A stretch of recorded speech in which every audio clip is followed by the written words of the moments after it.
Hi friends, welcome to రైతు market 2 YouTube channel. Friends, మీరు ఇప్పుడు చూసిన వీడియోలో ప్యారెట్ బిగ్ అండ్ లాంగ్ టైల్కి సంబంధించిన ఒక పుంజు, ఒక పెట్ట ఇన్ఫర్మేషన్ అయితే వచ్చింది ఫ్రెండ్స్. మంచి క్వాలిటీలో మంచి లాంగ్ టైల్ క్వాలిటీకి సంబంధించినవి. అలాగే మీరు కూడా మన యూట్యూబ్ ఛానల్లో వీడియో అప్లోడ్ చేయాలి అనుకుంటే ఫ్రెండ్స్, మీరు వీడియో మొదట్లో చూసిన నెంబర్కి వివరాలు పంపించండి. అలాగే మీరు ఇప్పుడు ఒక పెట్టనైతే చూడొచ్చు.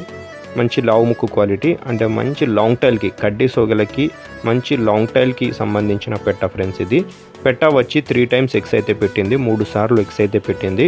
ఇప్పుడు మళ్ళీ 4వ సారి ఎగ్స్ పెట్టడానికైతే, గుడ్లు పెట్టడానికైతే సిద్ధంగా ఉన్న పెట్ట ఖచ్చితంగా గుడ్లు అయితే పెడుతుంది ఫ్రెండ్స్. పెట్ట ధర వచ్చి 4,000 రూపాయలు ఫ్రెండ్స్. ఖచ్చితమైన ధర, తగ్గింపు అయితే ఉండదు. అలాగే మీరు ఇప్పుడు ఒక పుంజును కూడా చూడొచ్చు. ఇది కూడా మంచి లాంగ్ టైల్ క్వాలిటీకి సంబంధించిన పుంజు. కాస్త టైల్ అయితే రాల్చింది. మంచి గట్ట వెడల్పుకి సంబంధించిన లాంగ్ టైల్కి సంబంధించిన పుంజు. వయసు వచ్చి 1.5 సంవత్సరం ఉంటుంది, 1.5 year ఏజ్ ఉంటుంది. 4.5 kgల బరువు అయితే ఉంది ఫ్రెండ్స్. అలాగే పుంజు 25 అంగుళాలు అయితే ఉంటుంది. ధర వచ్చి 4,800 రూపాయలు ఫ్రెండ్స్. ఖచ్చితమైన ధర, తగ్గింపు అయితే ఉండదు. అలాగే వీటి అడ్రస్ వచ్చి అనంతపురం డిస్టిక్ నుంచి వచ్చింది. గోరంట్ల మండలం, గోరంట్ల టౌన్. రవాణా సౌకర్యం కూడా ఉంటుంది ఫ్రెండ్స్. Thank you.